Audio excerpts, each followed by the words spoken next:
தந்தையே உம்மை ஆராதிக்கின்றோம். வாழ்வை உமக்கே அளிக்கின்றோம். உம்மை அன்பு செய்கின்றோம். இயேசுவே உம்மை ஆராதிக்கின்றோம். வாழ்வை உமக்கே அளிக்கின்றோம். உம்மை அன்பு செய்கின்றோம். ஆவியே உம்மை ஆராதிக்கின்றோம். வாழ்வை உமக்கே அளிக்கின்றோம். உம்மை அன்பு செய்கின்றோம்.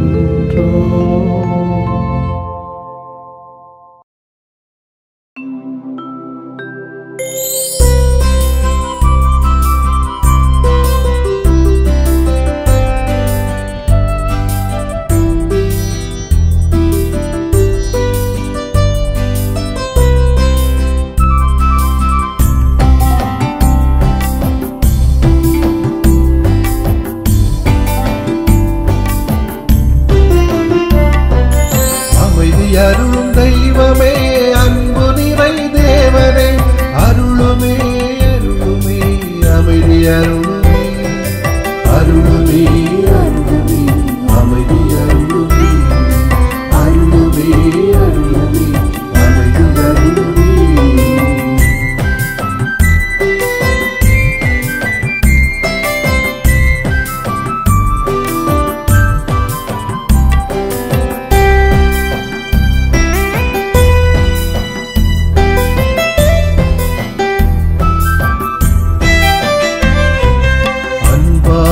நாங்கள் வாழ அருளுமே அருளுமே அமைதி அருளுமே, அருளால நாங்கள் வளர அருளுமே அருளுமே அமைதி அருளுமே.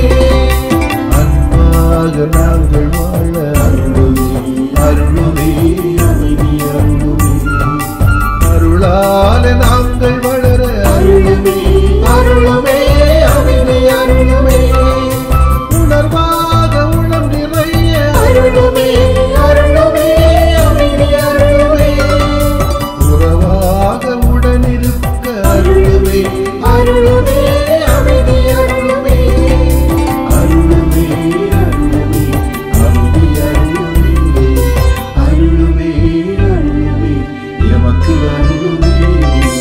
அமைதி அருளும் தெய்வமே, அன்பு நிறை தேவனே, அருளுமே அருளுமே அமைதி அருளுமே, அருளுமே அருளுமே அமைதி அருளுமே, அருளுமே அருளுமே அமைதி அருளுமே. லா லா லா லா லா லா லா லா லா லா லா. நிசரி மகா கமபனி பனி கபனி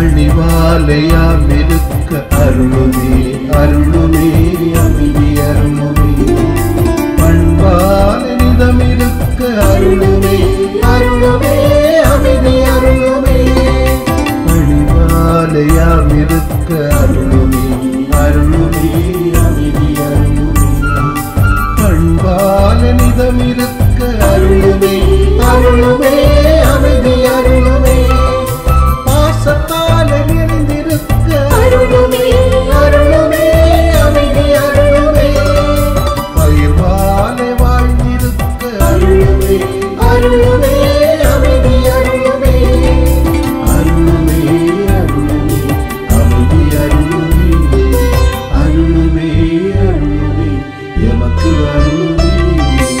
அமைதி அருளும் தெய்வமே, அன்பு நிறை தேவனே, அருளுமே அருளுமே அமைதி அருளுமே, அருளுமே அருளுமே அமைதி அருளுமே.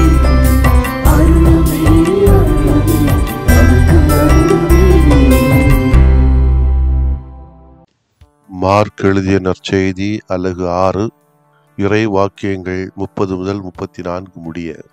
அக்காலத்தில் திருத்தூதர்கள் இயேசுவிடம் வந்து கூடி தாங்கள் செய்தவை கற்பித்தவை எல்லாம் அவருக்கு தெரிவித்தார்கள். அவர் அவர்களிடம், நீங்கள் பாலை நிலத்தில் உள்ள தனிமையான ஒரு இடத்திற்கு சென்று சற்று ஓய்வெடுங்கள் என்றார். ஏனெனில் பலர் வருவதும் போவதுமாயிருந்ததால் உண்பதற்கு கூட அவர்களுக்கு நேரம் கிடைக்கவில்லை. அவ்வாறே அவர்கள் படகேறி பாலை நிலத்தில் உள்ள தனிமையான ஒரு இடத்திற்கு சென்றார்கள். அவர்கள் புறப்பட்டு போவதை மக்கள் பார்த்தார்கள். பலர் அவர்களை இன்னார் என்று தெரிந்து கொண்டு எல்லா நகர்களிலிருந்தும் கால்நடையாகவே கூட்டமாய் ஓடி அவர்களுக்கு முன் அங்கு வந்து சேர்ந்தனர். அவர் கரையில் இறங்கிய போது பெருந்திரளான மக்களை கண்டார். அவர்கள் ஆயிரில்லா ஆடுகளைப் போல் இருந்ததால் அவர்கள் மீது பரிவு கொண்டு அவர்களுக்கு பலவற்றை கற்பித்தார். ஆண்டவரின் அருள்வாக்கு. இறைவா உமக்கு நன்றி. அன்புக்கினிய சகோதரிகளே, சகோதரர்களே, உழைப்புதான் மானிடரின் இலக்கணம் என்று கூறினார் கார்ல் மார்க்ஸ். உழைக்காதவர் உண்ணலாகாது என்றார் பவுலடியார். உழைப்புக்கு இலக்கணமாக யாவை இறைவனையை விவிலியம் எடுத்துக்காட்டாக தருகிறது. தொடக்க நூலின் முதல் அதிகாரங்களிலே இறைவன் 6 நாட்களில் இந்த உலகையும் அதில் உள்ள அனைத்தையும் படைத்துவிட்டு 7ஆம் நாளில் ஓய்வெடுத்தார் என்று வாசிக்கிறோம். உழைப்புக்கு பின் ஓய்வு தேவை என்று ஆண்டவர் இயேசு சொல்லுகிறார். ஓய்வின்றி உழைப்பதும் தவறு, உழைப்பின்றி ஓய்வெடுப்பதும் தவறு, ஆரோக்கியமற்றது. நன்கு உழைக்க வேண்டும், உழைப்பிற்கேற்ப ஓய்வெடுக்க வேண்டும் என்பதுதான் இறைவனின் திருவுளம். நான் அடிக்கடி சொல்வதுண்டு, எந்த அளவுக்கு ஒரு அருள்பணியாளர் 100% தன்னுடைய பணியை மகிழ்ச்சியாக செய்கிறாரோ அந்த அளவுக்கு அவர் ஓய்வும் எடுத்துக்கொள்ள வேண்டும். ஓய்வு அது ஒரு இன்பகரமான ஓய்வாகத்தான் இருக்க வேண்டும். அவருக்கு அது அருள்பணியாளராக இருந்தாலும் சரி, துறவிகளாக இருந்தாலும் சரி, குடும்பங்களில் உள்ளவர்களாக இருந்தாலும் சரி, அரசியலிலோ சமூகத்திலோ உள்ள யாராக இருந்தாலும் சரி, குடும்பத்தில் உள்ளவர்களாக இருந்தாலும் சரி, நல்ல உழைக்கிறார்கள் மகிழ்ச்சியோடு. அதுபோல மகிழ்ச்சியோடு ஓய்வெடுக்கவும் தெரிய வேண்டும். இல்லை என்றால் அந்த உடல் நமக்கு ஒத்துழைப்பு தராது, மனமும் ஒத்துழைப்பு தராது. நன்கு உழைக்க வேண்டும், உழைப்பிற்கேற்ப ஓய்வெடுக்க வேண்டும் என்பதுதான் இறைவன் திருவுளம் என்றால் அது தந்தையின் திருவுளத்திற்கு ஏற்பவே திருமகன் இயேசுவும் செயல்பட்டார் என்பதுதான் உண்மை. அதிகாலை ஜெபத்திலிருந்து பகல் நேர நற்செய்தி அறிவிப்பு, மாலையில் நோயாளர்களை குணப்படுத்துதல், இரவில் வீடுகளில் உறவை வளர்த்தல் என பம்பரமாக சுழன்று பணியாற்றினார். தம் சீடர்களுக்கும் அந்த பயிற்சியை வழங்கினார்.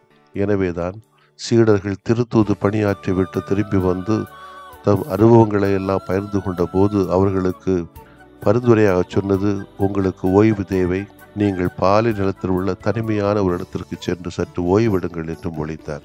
சற்று ஓய்வெடுங்கள் என்னும் சொல்லாடல் நம் கவனத்தை ஈர்க்கிறது. தேவையான ஓய்வு. இறைவன் நம்மீது அக்கறை உள்ளவர், நம்மை புரிந்து கொள்கிறவர் என்பதற்கு இந்த நிகழ்வு ஒரு அடையாளமாக திகழும். இயேசுவின் உளவியலும் ஞானமும் எண்ண எண்ண நம்மை மலைக்க வைக்கிறது. இயேசுவின் சீடர்கள் நற்செய்தி அறிவிப்பபடி செய்துவிட்டு திரும்பி வந்து தாங்கள் செய்தவை கற்பித்தவை எல்லாம் இயேசுவோடு பகிர்ந்து கொண்ட போது இயேசுவின் பதில் உரை ஒன்றே, ஓய்வெடுங்கள். அத்துடன் தாமே அவர்களை அழைத்து கொண்டு ஓய்விடத்திற்கு இட்டு செல்கிறார். இயேசுவின் பரிவும் ஞானமும் இந்த அழைப்பில் நன்கு வெளிப்படுகிறது. இதே அழைப்பை இயேசு இன்றும் நமக்கு தொடர்ந்து தருகிறார்.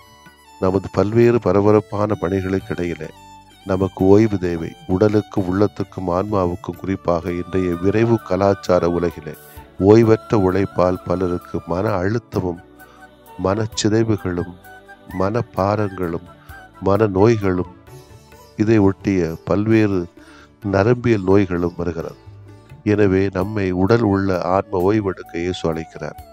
ஞாயிறு தோறும் வழக்கமான வேலைகளை விட்டுவிட்டு வழிபாட்டில் கொஞ்சம், இறை சமூக பணியிலே கொஞ்சம், நற்செய்தி பணியாற்றுவது கொஞ்சம், அன்பு சேவைகளிலே கொஞ்ச நேரங்கள் ஒதுக்கி அதிலே நம்ம ஓய்வெடுத்து கொண்டு சொன்னால் மிகவும் மகிழ்வாக நம்முடைய உடலும் உள்ளமும் உணர்வும் உறவும் பணியும் வாழ்வும் அமையும்.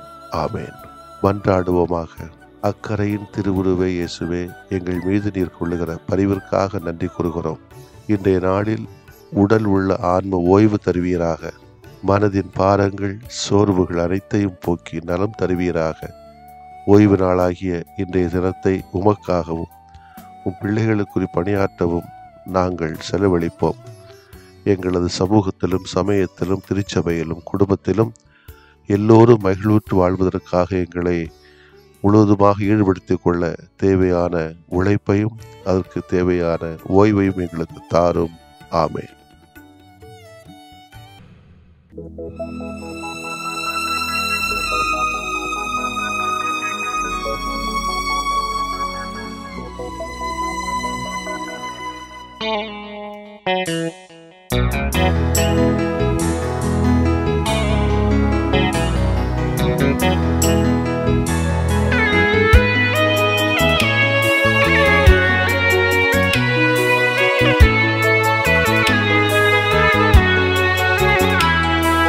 ஆட்கொள்ள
தூயறிவருள் அடையாளத்தை தாழ்ந்து பணிந்து ஆராதிப்போம்.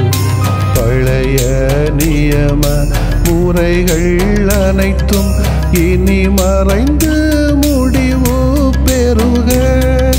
புதிய நியம முறைகள் வருக. புலன்களாலே மனிதன் இதனை அறிய இயலா.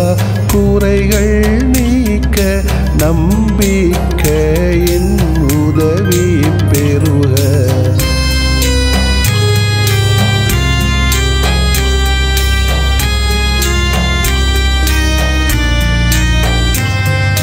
தந்தை அவர்க்கும் மகன் அவர்க்கும் புகழ்ச்சியோடு வெற்றியாக்கும். மீட்பின் பெருமை மாட்சிமையோடு வலிமை வாழ்த்து யாவுமாக. இருவரிடமாய் வருகின்றவராம் தூய ஆவியானவர்க்கும் அளவில்லாத சமப்புகழ்ச்சி என்றுமே உண்டாகுக.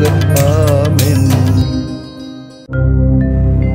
வானென்று அவர்களுக்கு அப்பமளித்தீரே, இனிமையெல்லாம் தன்னகத்தில் கொண்ட அப்பம் இதுவே. மன்றாடுவோமாக.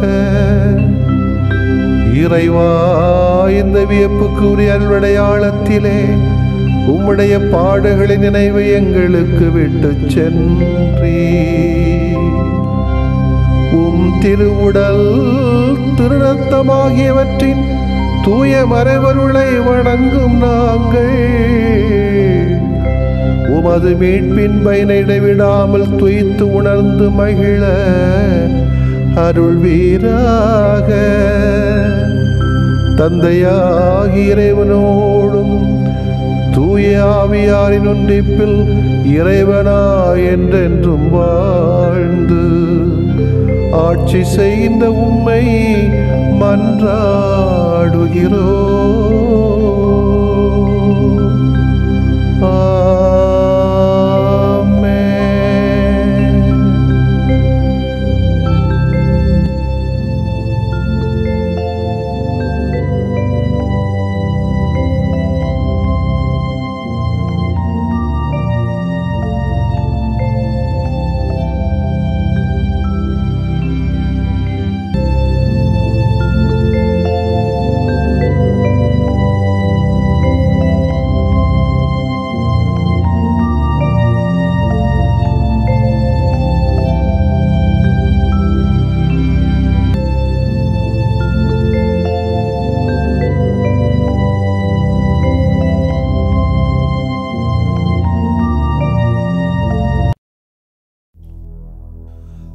மரியே,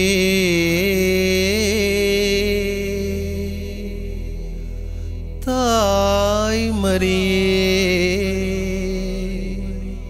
எம் வாழ்வின்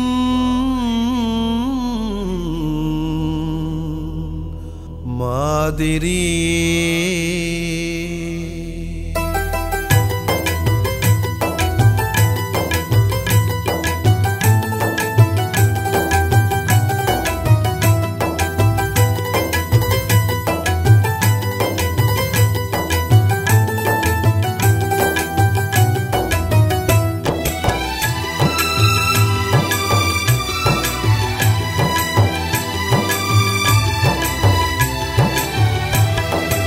உறவின்றி வாழ்கிறோம் தாய்மரியே, உம் உறவினையே தேடுகிறோம் மாமரியே.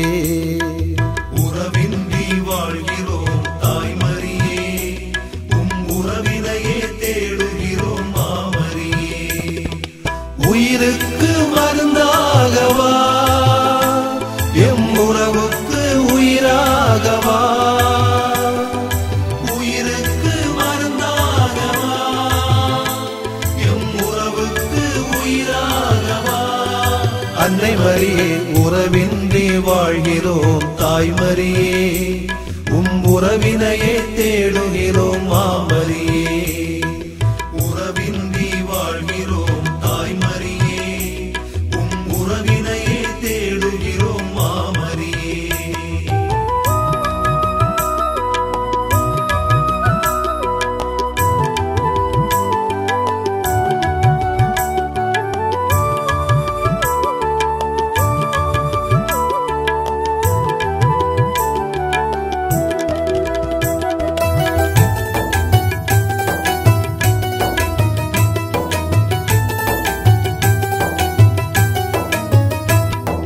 வாழ்வினில் வறுமையை வளமாக்கவா எமை வருத்திடும் சோகங்கள் சுகமாக்கவா வாழ்வினில் வறுமையை வளமாக்கவா எமை வருத்திடும் சோகங்கள் சுகமாக்கவா கனவுகள் கண்டோம் அம்மா கருணையும் பெற்றோம் அம்மா கனவுகள் கண்டோம் அம்மா கருணையும் பெற்றோம் அம்மா எம்மில் உம்மை வாழ்வாக்கவா எம்மில் உம்மை வாழ்வாக்கவா உறவின்றி வாழ்கிறோம் தாய்மரியே தாய்மரியே உறவினையே தேடுகிறோம் மாமரியே மாமரியே உயிருக்கு மருந்தாகவா எம் உறவுக்கு உயிராகவா அன்னை மரியே உறவின்றி வாழ்கிறோம் தாய்மரியே உம் உறவினையே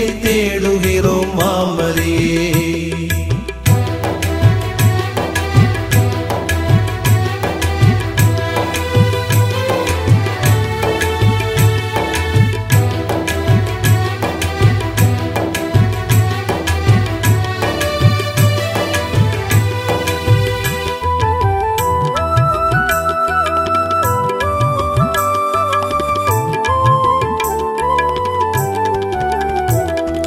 வாழ்க்கையின் இருளினை ஒளியாக்கவா எம் வாழ்வின் வலிமைதனை பயனாக்கவா வாழ்க்கையின் இருளினை ஒளியாக்கவா எம் வாழ்வதன் வலிமைதனை பயனாகவா கரம் ஒன்று தாரும் அம்மா வரம் தந்து தாங்கிடம்மா கரம் ஒன்று தாரும் அம்மா வரம் தந்து தாங்கிடம்மா எம்மில் உம்மை வாழ்வாக்கவா எம்மில் உம்மை வாழ்வாக்கவா உறவின்றி வாழ்கிறோம் தாய்மரியே தாய்மரியே உறவினையே தேடுகிறோம் மாமரியே மாமரியே உயிருக்கு மருந்தாகவா எம் உறவுக்கு உயிராகவா அன்னை மரியே உறவின்றி வாழ்கிறோம் தாய்மரியே உம் உறவினையே தேடுகிறோம் மாமரியே உறவின்றி வாழ்கிறோம் தாய்மரியே உம் உறவினையே தேடுகிறோம் மாமரியே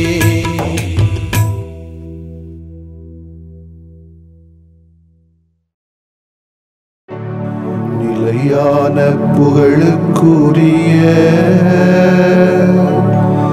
தூய இறை நன்மைக்கு எல்லா காலமும் தொழுகையும் புகழும் போற்றியும் ஆட்சிமையும் உண்டாக கடவது போற்றியும் ஆட்சிமையும் உண்டாக கடவது. தந்தை மகன் தூய ஆவியாரின் பெயராலே ஆமென்.